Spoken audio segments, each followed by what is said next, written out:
y dijimos, che, uno de los temas es el dólar, ¿no? Después que se fue a 1380. ¿A quién podemos convocar? Y alguien en la producción dice, mira, se acaba de reeditar en realidad, ¿no? Un libro que se llama El dólar, historia de una moneda argentina, tiene como subtítulo, y está muy bueno porque además habla del drama que tenemos con el dólar, y es de Mariana Lucy y Ariel Wilkis, lo publicó Siglo XXI. Tenés el dólar en la tapa, ahora lo voy a mostrar, lo vamos a dejar acá adelante, que tiene a Milei, a Cavallo y a Perones. ¿Quién es? No, Martínez de Oz. Ah, Martínez de Oz, no le veía bien el perfil. Milei, Cavallo y Martínez de Oz con el dólar de un billete de 100. Y Ariel Wilkis tuvo la amabilidad, justo lo llamamos, y estoy cerca, me puedo ir a la radio incluso. Así que te lo agradezco mucho, porque sé que fue todo medio como de la producción de esta mañana, cuando empezamos a ver a quién convocábamos. Así que muchísimas gracias. Gracias por la invitación. Sos sociólogo. Exactamente, sociólogo, y este libro lo escribí con mi colega Mariana Lucy. Bien. Hay toda una definición. El dólar, historia de una moneda argentina. Exactamente. Primero, el libro es una historia. Uh-huh. Es una historia que arranca en la década del 30 y en esta nueva edición, que es una edición reeditada y ampliada, llega hasta diciembre, enero del 2025. Uh-huh. Son largas 8 décadas que cuenta cómo el dólar fue ocupando lentamente y progresivamente un lugar central en la economía, obviamente, pero fundamentalmente en la sociedad, en la cultura y en la política argentina. Y esa es la historia que cuenta el libro, que nosotros, la historia que contamos es, para hacerlo simplificadamente, es cómo el dólar, la pregunta es, para poder hoy entender por qué ustedes me llamaron inmediatamente, este libro lo puede explicar. Básicamente porque el libro cuenta cómo el dólar se convirtió en una moneda popular en Argentina. Claro. Una moneda familiar y una moneda que todo el mundo le presta atención, no importa el nivel de conocimiento económico que tengamos. Todo el mundo tenemos algún nivel de conocimiento sobre lo que pasa en el mercado cambiario. Y en determinados momentos de tensión cambiaria, toda la sociedad está mirando ese mercado tan particular. Bueno, pasó algo estos días muy particular, ¿no? Las tasas suben, vos decís, ¿la reacción cuál es? O sea, te da más rentabilidad ir a las tasas. Sin embargo, la gente fue igual al dólar. Es decir, que va más allá incluso de cualquier lógica. Me gustaría, antes de hablar de eso, si tenés que elegir en este recorrido que hacen en el libro, los hitos más significativos, que a vos te parecen más significativos, porque no podemos contar todo el libro, obviamente, en relación a esta adhesión automática casi que tenemos ahora con el dólar. ¿Cuáles son? Primero, no es una adhesión automática, es un proceso de larga duración, histórico, social, político y cultural, y económico, obviamente. Es importante eso de que no es algo automático, sino que ha habido un proceso. Bien. Porque si pensamos que ha sido automático, pensamos que puede ser automático el proceso inverso. La salida, y no va a ser así. Inmediatamente. Entonces, todo gobierno que se sienta a tratar de pensar cómo desarmar la cuestión del dólar en la sociedad argentina, piensa que apretando un botón, automáticamente eso se arregla. Pero en realidad, así como requirió mucho tiempo para que el lugar central que ocupa hoy en día la sociedad argentina, va a requerir mucho tiempo para el proceso inverso. Es importante, no quiero corregirse, pero es el concepto, digamos, del libro, la historia que cuenta. Diría muy rápidamente, 30-40, década del 30, década del 40, el dólar no ocupa un lugar central. La moneda central, hay otras monedas, las divisas son otras. Y además, no es una moneda, como nosotros llamamos posteriormente, popular. Es una moneda de élites que le preocupa a las élites financieras, a las económicas, a las políticas. A fines de la década del 50 hay una gran devaluación, y durante toda la década del 60 es lo que nosotros llamamos una primera gran popularización del dólar. El dólar empieza a ser algo que la sociedad en su conjunto le presta atención. En el 60, fines del 50. ¿Y hubo algún hecho en particular? Hay una gran devaluación en el gobierno de Frondizi, y después toda la década del 60 es una década de microdevaluaciones permanentes. Y el dólar sale del lugar de las secciones económicas, llega a la tapa, llega sobre todo, por ejemplo, un cambio en la manera en la cual los periodistas económicos empiezan a narrar lo que pasa en el mercado cambiario. Ya no le hablan a esos expertos, sino que le hablan a la sociedad. A toda la gente. Y además el dólar empieza a aparecer, por ejemplo, en la televisión. Monólogos de Tato Bores le habla a su público, porque Tato presupone que ese público en la década de 60 sabe lo que es el dólar. Los comercios de la época hacen publicidad con el dólar. Le hablan a un público, futuros compradores. Tomen en cuenta lo que pasa en el mercado para comprar, por ejemplo, un electrodoméstico o hacer una inversión inmobiliaria. La década del 60 es ese momento en el cual el dólar llega a ocupar un lugar central en el espacio público. Voy rápido, ¿eh? La década del 70, la década del 80, el dólar se expande a mercados. El más importante, el mercado inmobiliario. Casi... Recién en el 70-80... 70, mediados del 70... Se empieza a evaluar, por ejemplo, las propiedades en dólares. 70, sí. Mercado inmobiliario, mercado turístico, un mercado que para mí es clave, imagino que para vos también que te interesa el fútbol y los oyentes también, el mercado del fútbol. El mercado del fútbol empieza a dolarizarse fines de los 70, principios de los 80. Mirá vos. Hay un gran hito, y lo digo además porque soy de Argentinos Juniors y ayer ganamos, que es la venta de Maradona de Argentinos a Boca, que, digamos, lo vende, llega a la prensa, llega a los diarios, llega incluso al humor gráfico de la época. Quino escribe eso, dibuja sobre eso, y las hinchadas cantan sobre el valor en dólares de ese pase. ¿Te acordás qué monto fue? Creo que 7 palos, pero la hinchada de Boca cantaba, si vale un palo verde, se llama Maradona. Mirá vos. Es un momento clave para nosotros. En el cantito de la hinchada. Está el dólar. Y puede ser anecdótico, pero no es anecdótico. Es la manera en la cual la sociedad argentina ya en la década del 80 entiende, decodifica, interpreta lo que pasa en el deporte, lo que pasa en la sociedad, lo que pasa en la política. La convertibilidad es un momento clave, obviamente. Antes de la convertibilidad, vos sabés que, bueno, yo he estado bastante en Brasil, ¿no? Y en una época estuve viviendo unos meses. Claro, cuando vos querés preguntar algo, por ejemplo, el valor de una propiedad, te la dicen en reales en aquel momento, me decían. Tú decías, no, pero pasámelo. No podía. No. La gente común no sabía, ¿entendés? Como acá sabe todo el mundo cuál es la cotización del dólar todos los días. Todavía sigue pasando así. Absolutamente. En Brasil, a nivel popular, nadie está pensando en dólares. Por eso es interesante ver el proceso argentino, porque tiene una singularidad ese es total. El libro invita a pensar esa singularidad. Uno cruza la frontera, como dijiste vos, y muchos experimentaron, no solo en Brasil, otros países, y el dólar no ocupa ese lugar en la manera en la cual hacemos cuentas, cálculos, y fundamentalmente, como sucede hoy en día, estamos todos mirando el mercado cambiario. Todos, viendo lo que está pasando. Yo antes de entrar, pero no solo yo, estamos todos. ¿Qué pasó hoy? ¿Cómo abrió hoy? ¿Cómo abrió? Pero es una pregunta que nos formulamos. No hay que ser ni periodista, ni sociólogo, ni nada. Claro. Es parte del bagaje de la manera en la cual interpretamos la política, la economía en la Argentina.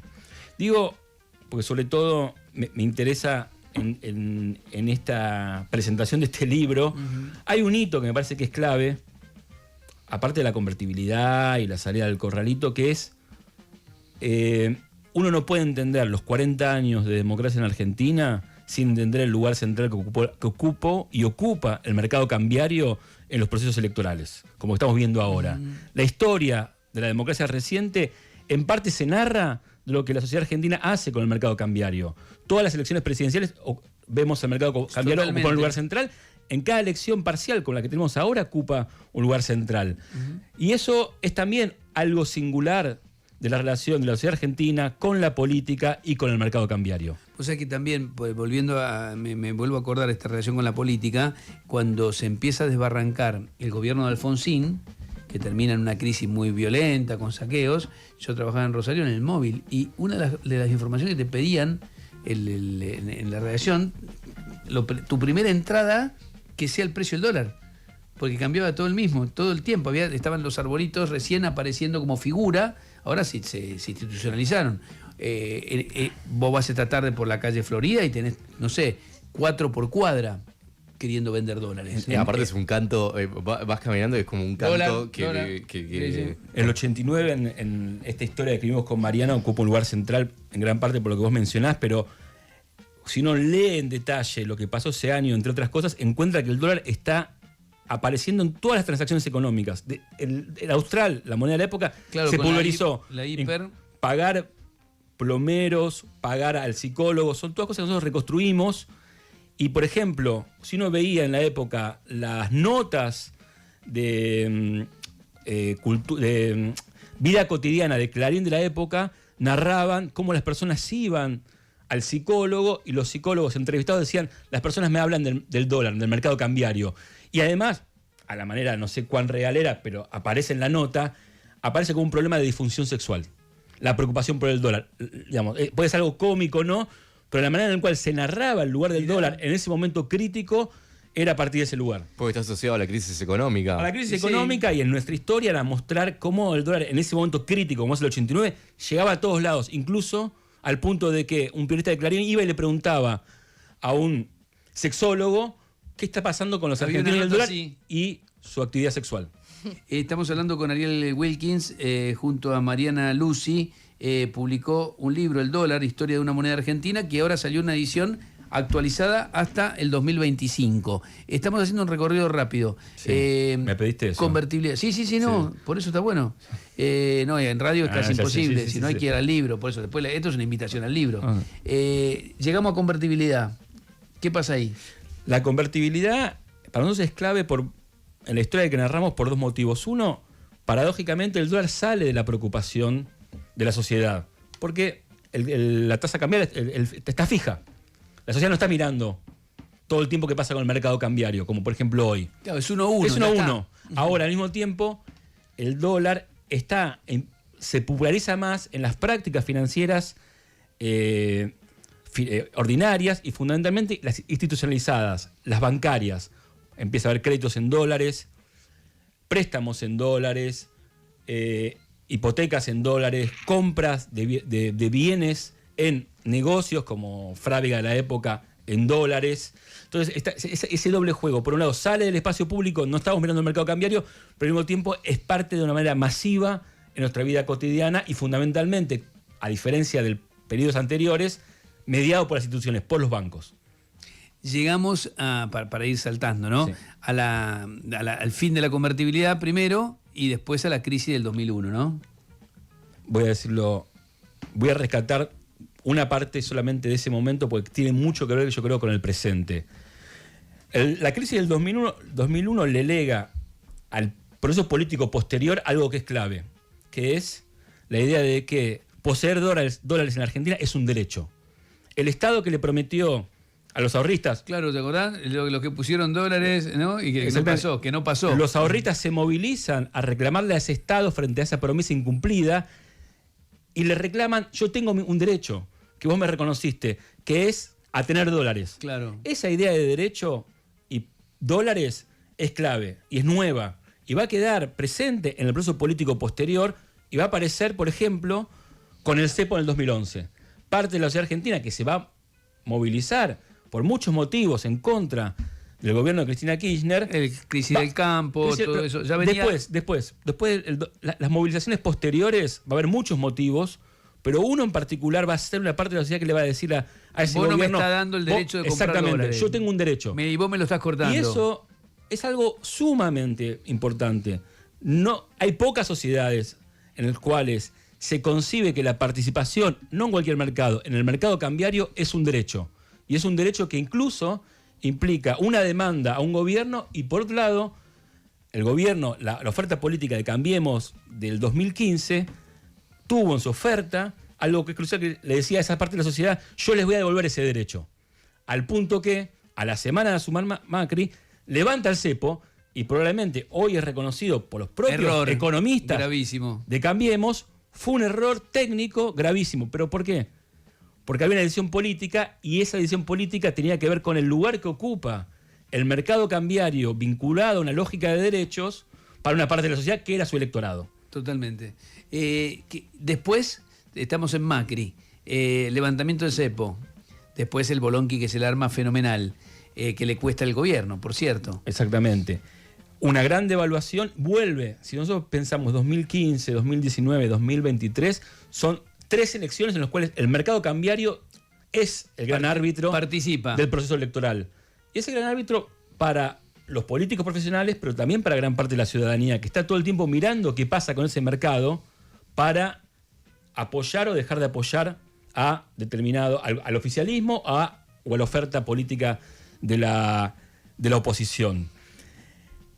Está diciendo que el dólar vota en la Argentina. El dólar vota y llegó al 2023, todo, ya a esta altura lo digo muy simplificadamente, pero sabemos que la gran operación de Milei fue dolarización y prometer casta. Dolarización. Y casta. Fue, en el mismo momento, la dolarización entraba dentro de una idea en la cual, con la dolarización, te prometo estabilidad frente a una nivel de inflación alto y además te prometo castigar a los que no te dejaron... a los culpables. O sea, es Claro. un gran momento. A los que no te dejaron tener tus dólares, que son tu derecho, volvemos al Exactamente. Y lo interesante fue que durante el 2023, el 99.9% de los economistas decían, es imposible la dolarización. Y nosotros en el libro decimos, técnicamente es imposible, pero sociológicamente ha sido posible. Sí. Ha construido un consenso, por lo menos para que esa oferta política, con una propuesta imposible mirada desde los economistas, llegaba a la Casa Rosada. Otra historia empieza el 10 de diciembre del 2023, que es ya gobierno Milei, con una dosis más alta de pragmatismo, la dolarización. Afuera, por lo menos al costado. Queda raro, va, viene, a veces aparece con esa figura de dolarización endógena, aparece... Competencia de monedas. Competencia de monedas, o sea, coquetea, va y viene, hasta que llegamos al día de hoy, en el cual lo paradójico es que para mí, en esta historia, es que, en definitiva, la experiencia de Milei termina siendo menos una nueva experiencia que viene a revolucionar o a cambiar el sistema político, la cultura política argentina, y mucho más una continuidad. Claro, a las experiencias A anteriores. las experiencias anteriores y una continuidad en la cual el mercado cambiario sigue siendo el gran actor del sistema político argentino. Pese a que Milei y su conjunto se coloca por fuera de ese proceso y piensa que lo puede modificar. Pero no, a Milei también es parte de, o está siendo ordenado, disciplinado, regulado, por una relación de largo plazo, que es la relación entre mercado cambiario, sociedad argentina y democracia. El libro se llama El dólar, historia de una moneda argentina. Mariana Lucy, Ariel Wilkins, que está con nosotros charlando de esto, lo publicó Siglo XXI, es una reedición actualizada al 2025. Voy a hacer algo que tenés derecho a decirme, mira, no te puedo decir nada de esto, porque me estás hablando a futuro y yo acabo de publicar o de reeditar un libro de historia económica y en relación a la moneda. Vos me dijiste recién, con buen criterio, me corregiste, mira, no digas que es automático porque este es un proceso largo y salir de este bolonqui debería llevar también muchísimo tiempo. ¿Se puede, pensás que después de haber estudiado, se puede hacer un proceso que haga que el dólar no tenga la centralidad que tiene en la Argentina? Bueno, precisamente vos mismo me quemaste el argumento. Es una historia y como todo proceso histórico es reversible. Pero al mismo tiempo ha sido de largo plazo la consolidación del lugar central del dólar en la sociedad argentina. Yo por eso, cuando por ejemplo aparece ahora en la conversación pública, miremos lo que pasó en Uruguay o en Perú.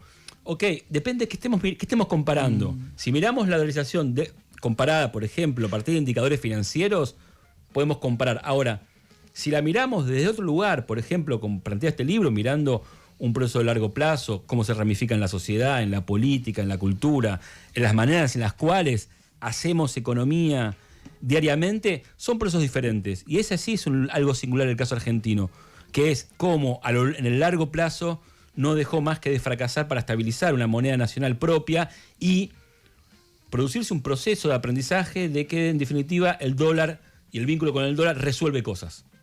Entonces, la respuesta es esa. Es posible, como todo proceso histórico y social, es reversible, pero al mismo tiempo es en el largo plazo. Claro. Cosa que siempre es lo que falta en la política. Sí, claro, todo el mundo te soluciona los problemas ya, dice eso, ¿no? Como al menos como argumento electoral. Súper interesante, Ariel. Mira, nos viniste justo hoy. Espectacular, yo estoy acá y... Justo. Reitero, para los que estén interesados, los que se entusiasman. ¿Te quedó alguna pregunta? Perdón, sí, Walter, sí. Yo te va por cerrar y no te pregunté a vos. El amigo que aparte es economista acá, ¿no? Claro, falta poquito. Si tuviste la posibilidad de comparar esto que pasa en nuestro país con otras sociedades, si existe en el mundo algo más allá de las sociedades que terminan después dolarizando su economía, esta cosa del bimonetarismo, porque nosotros no tenemos una sociedad dolarizada, pero estamos con la cabeza todo el tiempo en el dólar.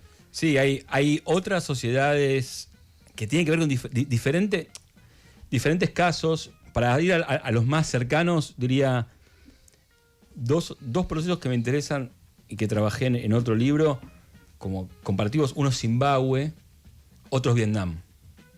Zimbabue, Vietnam, también Georgia, la ex República Soviética.